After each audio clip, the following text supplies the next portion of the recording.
pero no nos debemos quedar con que solo esa es la estrategia a utilizar, sino que hay muchas otras, ¿ya? Por ejemplo, la sala letrada, me imagino que en alguna ocasión la pueden haber visto, que tiene que ver con cuando se ponen letreritos de donde está la ventana y dice ventana, donde está la mesa y dice mesa. ¿Han visto eso en alguna sala? Sí. Biblioteca y ¿ve? Y eso apunta a cuál método, para que relacionemos la información. Que conozcan, o sea, el objeto con la palabra. La palabra completa, y ese era el método analítico, ¿se acuerdan? Ahí el niño no reconoce letra por letra, sino que sabe que allí dice ventana. Y luego él va a poder internalizar que esa palabra es ventana. Entonces, una estrategia, por ejemplo, para trabajar la lectura es la sala letrada. Lo importante es que los letreros vayan cambiando, porque generalmente se ponen los letreros en marzo, sin la participación de los niños, sino que la educadora o la técnico pone los letreros y los niños no tienen idea por qué están ahí, ni qué podría decir ese letrero, sino que está ahí. Entonces, lo importante es hacerlo con el niño, ir con ellos mismos poniendo los letreros que son significativos para su rutina, como hablamos de antes, Jenny, por ejemplo, un lugar donde diga cepillos de dientes, supongamos, no sé, o toallas. Entonces, uno con el niño hace ese trabajo. Miren, aquí vamos a poner esta palabra. ¿Qué dirá acá? ¿Qué creen ustedes? Y lo vamos trabajando con ellos. Y lo ponemos. Y después de 2 meses o 3 meses se cambia. No permanece todo el año y en diciembre ya están amarillos los papeles, sino que se van cambiando. En la medida que los niños, nosotros queremos que vayan ampliando su vocabulario, vamos cambiando entonces el material letrado de la sala. A medida que el niño avance en su vocabulario se cambian los letreros. Exacto, exacto. O nosotros les podemos ir preguntando todos los primeros, no sé, los primeros días de mes, ya niños, ¿qué palabra les gustaría a ustedes que pusiéramos ahora?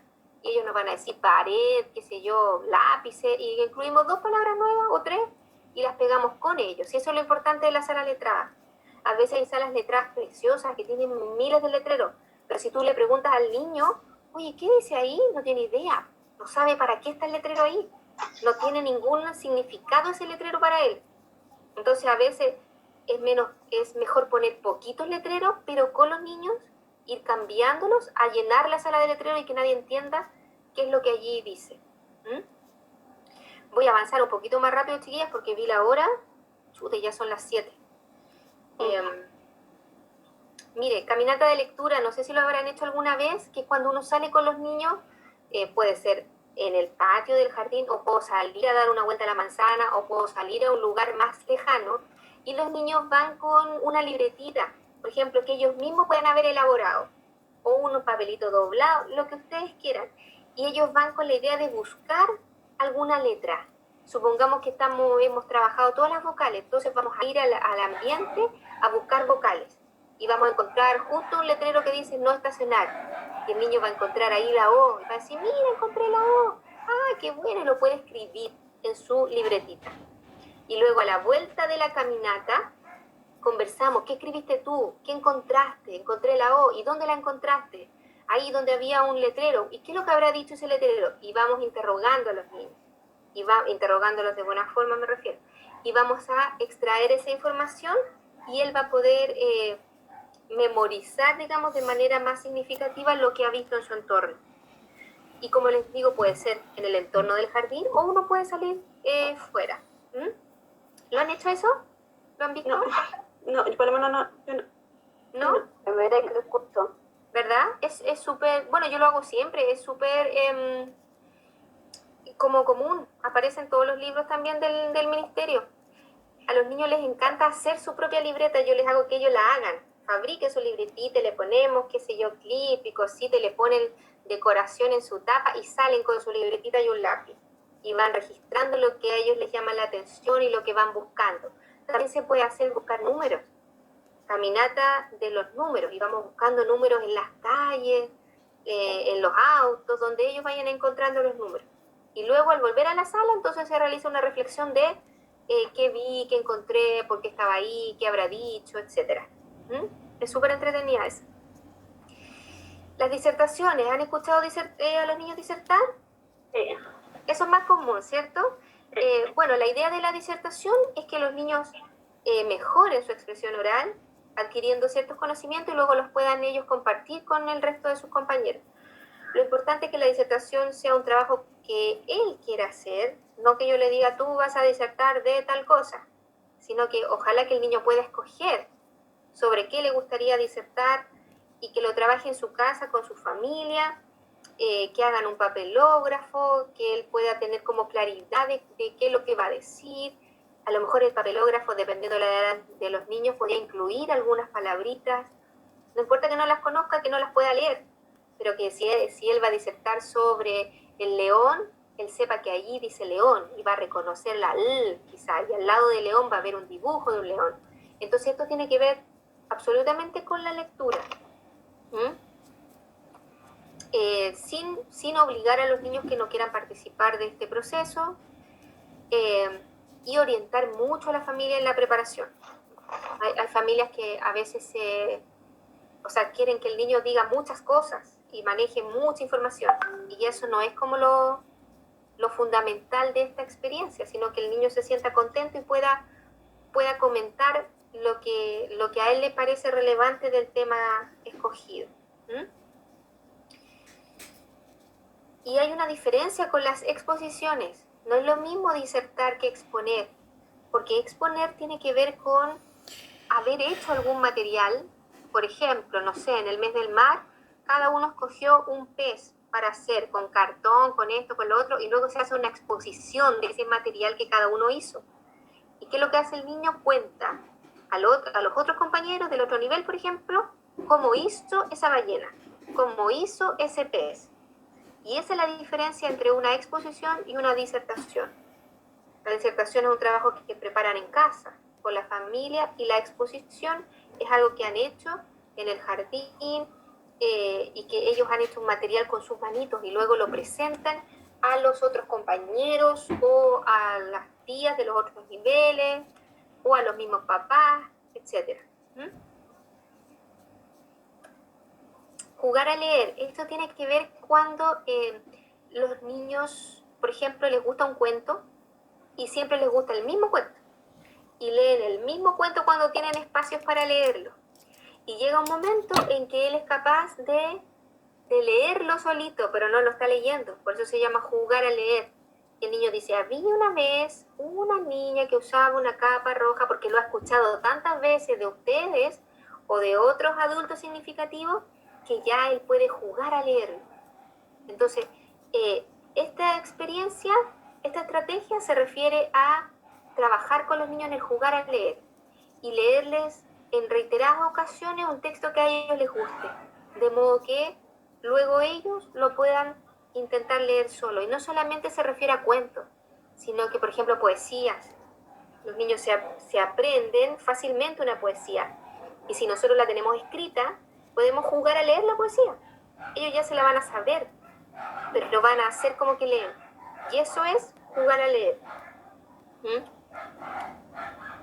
Nunca dejar de lado las conversaciones con los niños en todos los momentos de la jornada, y que sean conversaciones desafiantes, no solamente mandarlos a hacer cosas, sino que poder conversar con ellos de cómo están, cómo se sienten, qué quieren hacer, por qué sí, por qué no, cualquiera de las decisiones. Bibliotecas, tener bibliotecas en aula, no importa que tengan quizás pocos textos, lo importante es que estén al alcance de los niños. A veces hay material precioso, pero está sobre estantes donde los niños jamás nunca van a poder alcanzar un libro, ni lo van a poder tener a su disposición. Entonces es importante que esté el material al alcance de los niños y que sea distinto material, no sean solo cuentos. Puedo tener diarios, puedo tener libros de recetas, distintos tipos de material visual, no solamente encuadrarse en lo que son los cuentos, ¿ya? Y eso también, obviamente, es una estrategia didáctica para favorecer el aprendizaje de la lectura. Profesora, y también sirve cuando uno ya le lee un cuento X y al otro día usa el mismo objetivo, pero que ellos creen su cuento. Sí, pues claro, también. Eso tiene que ver con las estrategias didácticas Bueno, sabemos que todo se va mezclando, ¿cierto? Pero eso está más referido a la escritura, porque ellos producen un texto y a lo mejor pueden hacer un dibujo de lo que inventaron, no necesariamente que lo escriban, por supuesto. No, ya, pero que él se lo diga a la educadora y que la educadora lo vaya escribiendo. Sí. También una forma también del habla. Sí. No solo de la lectura. Sí, es una estrategia muy, muy buena y se llama escritura compartida. Y ahí Ya, pero esa me sirve a mí para mi actividad, ¿o no? Claro, claro que sí. Tengo una. Bueno, y después tenemos la lectura diaria de cuentos y otros textos. No hay que perder nunca esto de leerle a los niños. Está bien que ellos busquen sus textos solitos y hagan como que leen, pero es fundamental que la educadora vaya leyendo con los niños, porque uno es modelo de la lectura. Entonces uno va modelando los cambios de entonación de voz, modela la puntuación, modela todo lo que tiene que ver con lectura. Por lo tanto, eso debiera ser una actividad muy frecuente. No sé si diaria, pero muy frecuente. Y no solo de cuentos. Ahí se señala también de otros textos. Puedo tenerlos en grande también, de manera de ir mostrándole a los niños que uno va leyendo de izquierda a derecha, de arriba hacia abajo, y ellos lo van viendo de manera mucho más concreta si yo tengo una poesía, por ejemplo, escrita en grande. Lectura pública, esto es, casi siempre uno tiene un niño o varios niños que les gusta un cuento, se lo leen siempre en casa, por ejemplo, el cuento, y lo quieren leer a los compañeros. Hacer como que leen. Y uno debe dar ese como espacio para que el niño traiga su cuento favorito, su lectura favorita, y la pueda leer a los compañeros. Los que quieran, cuando se sientan seguros de hacerlo. Y siempre va a haber uno o dos que van a querer hacerlo, y eso va a motivar al resto a tratar de leer alguna historia pequeñita, algún cuento, etc. Al principio lo hacen ellos con sus propias palabras, luego van repitiendo de memoria a medida que van escuchando tantas veces la historia, y luego ya al final podrían ser capaces de decodificar algunas palabras. Por eso es una estrategia asociada a la lectura. Y hay otra estrategia que tiene que ver con la narración. No es lo mismo narrar que leer. Narrar es cuando yo lo cuento, pero no lo estoy leyendo en el libro, lo estoy contando. Y eso colabora a desarrollar otro tipo de habilidades que no lo hace la lectura de cuentos. Por ejemplo, la imaginación, porque yo puedo narrar el cuento sin mostrar ninguna imagen, sino que solamente con mi voz, con mis gestos, con a lo mejor algún accesorio que yo me pueda poner como narradora de la historia. Y esto ayuda a los niños a mejorar su expresión oral. Además que permite que uno haga todos los ruidos, los sonidos, etcétera, que va teniendo la historia. Interrogar textos tiene que ver con enseñarles a los niños a hacer preguntas acerca de lo que está pasando en la historia. Entonces yo les voy diciendo, ¿y qué pasará ahora? ¿Y qué ropa tenía? ¿Y por qué se habrá puesto eso? Y vamos haciendo miles de preguntas asociadas a lo que estamos escuchando. Hay preguntas que son explícitas, que la información está ahí mismo, que es muy fácil extraerla, pero hay otras que son implícitas, que tienen que ver con un análisis más profundo de la historia. Y esas preguntas siempre tienen que estar presentes.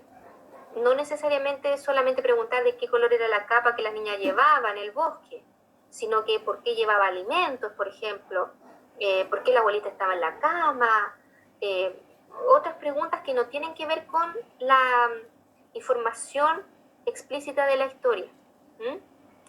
Preguntas que tienen que ver con el valor que yo le doy a ese texto. ¿Te gustó o no te gustó? Típico que se pregunta eso. Y el niño dice, sí, bravo, y terminamos la actividad, pero ¿por qué te gustó? ¿Qué fue lo que más te gustó? O puede haber alguien que diga, no me gustó. Ok, perfecto, pero ¿por qué no te gustó? ¿Qué fue lo que no te gustó? Y ahí le estamos enseñando a los niños a emitir un juicio de valor respecto de algo. Y como estamos en la época actual, todos los juicios de valor, digamos, son positivos. No hay ninguno que diga, no le gustó, qué feo que no le gustó el cuento. No, sí puede ser que no le haya gustado. No a todos nos tiene que gustar lo mismo y ahí trabajamos el respeto también de las distintas posturas.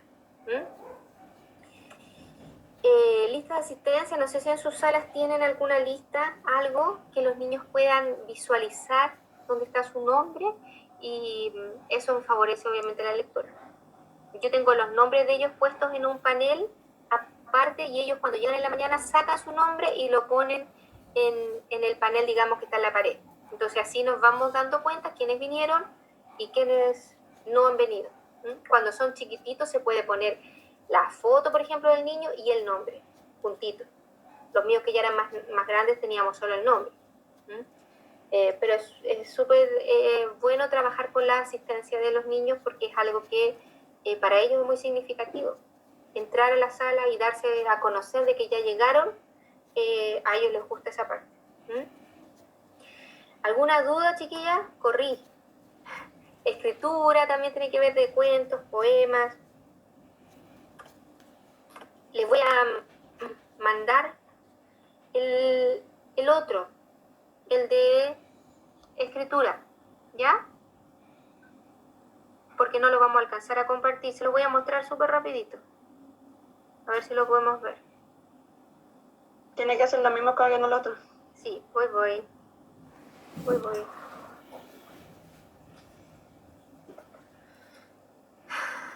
Ya, ¿lista? ¿Lo ven? Yes. Y aquí aparece lo que me decías tú, Jenny, de la escribir en redes. Es un tipo de estrategia asociada a la escritura que tiene que ver cuando el niño ha leído ciertos textos y puede haber aprendido algunas palabras de esos textos. Ponte tú el cuento del león. Entonces aprendió la palabra león porque lo leyó tantas veces que ya sabe cuál es la palabra león y él es capaz de después en algún momento escribir esa palabra león en su propio cuento. Supongamos que quiere hacer un cuento y ¿de qué te gustaría hacerlo? De un león. Ah, pero tú ya sabes cómo escribir león. No, es que no me acuerdo. Anda a buscar el cuento a la biblioteca, el cuento del león. Y él lo saca y va a poder buscar la palabra león. Por eso se llama escribir en redes, porque yo me ayudo de otro material para poder empezar a producir un texto. Por eso los cuentos... Es lo que significa cuando la educadora escribe en la pizarra y los niños tienen que copiar. ¿Eso es escritura en redes también? ¿O no? No, la escritura en redes es desde el niño, nace desde el niño. La educadora no escribe ahí. En esta segunda escritura compartida, ahí escribe la educadora, como lo dices tú. Ahí los niños son los que le dictan el texto al educador. Puede ser de manera individual o de forma colectiva. Cuando uno crea un cuento con el grupo completo y lo voy escribiendo en la pizarra, como tú señalas, eso es escritura compartida. La diferencia con la escritura en redes es que el niño se apoya en textos que él ya haya conocido en la anterior y él mismo usa esos textos. Y uno puede orientarlo un poquito, pero él quiere escribir la palabra león o la palabra princesa porque su cuento quiere ser de ese protagonista. Y como ya hemos leído ese cuento y está en la biblioteca, lo buscamos y seleccionamos la palabra y ahí él copia esa palabra en su propio cuento. En el caso de la escritura compartida, la educadora escribe y no necesariamente los niños deben escribir eso, sino que yo lo escribo en la pizarra o en el papelógrafo de manera que ellos puedan verbalizar, o sea, visualizar que el lenguaje oral se transforma en estos grafemas que están ahí. Entonces yo escribo una frase y después le digo, ya niños, leamos hasta dónde vamos ahora. Había una... y lo vuelvo a leer. Entonces estoy haciendo visible esta transformación del lenguaje oral en el lenguaje escrito. Y otra que se llama escritura con andaviaje, que tiene que ver con usar la sala letrada también para poder escribir, donde el niño se ayuda, se parece mucho a la primera, se ayuda de otros elementos donde pueda ir él generando texto. ¿Ya? Esto es para niños un poquitito más grandes. Escritura en voz alta, también cuando yo voy a escribir algo y les digo, voy a escribir aquí, debemos respetarnos en la sala, y lo voy verbalizando mientras lo escribo. A eso se refiere. Entonces el niño va viendo esto de la transformación del lenguaje oral en el lenguaje escrito. Y La lectura y escritura independiente es cuando los niños quieren escribir solitos, que yo los invito a escribir lo que ellos quieran escribir. Supongamos para el Día de la Mamá, ellos pueden escribir una tarjeta para su mamá, qué sé yo, pero lo hacen solitos. No importa cómo les quede, no importa qué letras sepan, da lo mismo. Eso. Profe, ¿me escuchas? Sí. Tengo una duda en cuanto a la experiencia de aprendizaje. ¿Se hace con formato de planificación o se comenta? No es necesario que sea en formato de planificación. Tú Ya. lo puedes hacer así si te acomoda, o yo lo voy a evaluar igual correctamente bien si está bien enunciada y bien explicadita. Como lo más dijo importante usted, es que esté bien explicado. Como dijo usted, actividad 1, actividad 2, algo así. Ya. Sí. Ya. Y actividad 1, que me la expliquen, porque en el certamen 1 pusieron, no sé, va a reconocer las vocales. No. ¿Cómo lo va a hacer? Ya. Entonces usted pone motivación. Yo les voy a cantar la canción no sé cuánto para motivarlos. Después vamos a hacer tal juego y al final vamos a terminar de tal forma. A eso me refiero con que esté como súper explicadito. Ya, profe. Gracias. ¿Alguna duda, chiquillas? Les voy a mandar estos PPT como para que puedan tenerlos ahí y guiarse un poquitito, pero no se olviden de mirar las bases curriculares, porque ahí hay mucha información y no sé si ya está liberado, digamos, en la plataforma de internet los programas para educación parvularia, porque ya están listos. Les faltaba como solo la diagramación, entonces yo no sé si ya están en PDF como que para que uno los pueda ver, porque ahí van a venir también hartas ideas. Así que investiguen si ya los pueden visualizar. ¿Alguna duda? ¿No? ¿No? Bueno, cualquier duda ustedes me la hacen llegar por correo, yo les respondo lo más rápido posible, ¿ya? Pero no se asusten por el certamen 2. De verdad que no es nada terrible, solamente lo más importante, y les vuelvo a repetir como la palabra clave, es la coherencia. Que quede claro qué encontré yo débil en mi alumno, en mi estudiante, y cómo yo voy a mejorar eso débil que tiene. Lo voy a mejorar con 3 ideas, 3 actividades distintas entre sí, pero que van a potenciar lo mismo que yo quiero trabajar con los niños. Busquen en las bases curriculares el objetivo de aprendizaje que se adecua a la debilidad que ustedes hayan encontrado. Y ese me lo enuncian aquí. Mi programa va a tener esta meta. Y la sacan de las bases curriculares tal cual como está ahí. No necesitan crear algo más. La copian igualito. Ese objetivo que ustedes quieran. Y luego me describen con toda la claridad las experiencias que vayan ustedes a realizar. ¿Profe, solo un objetivo? Solo uno, sí. Ya. Nada más. ¿Alguna duda? Ya estamos en la hora, chiquillas. ¿No? Bueno, yo voy a estar atenta a lo que ustedes me vayan preguntando. ¿Ya? Ok. Que tengan una súper buena semana y ojalá que les haya servido algo lo que vimos hoy día súper corriendo la rapidita. Sí, quedó más clarito. Gracias, profe. Ya, qué bueno. Ya, chiquillas, que estén bien. Dayan,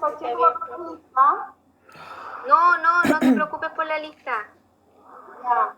No te preocupes. Ya, profesora, le voy a mandar el correo por la semana 8. Mándamelo por favor. Ya. Gracias. Ya, que estén bien. Chao, chiquillos. Chao. Chao, profesora. Profe, gracias. Chao.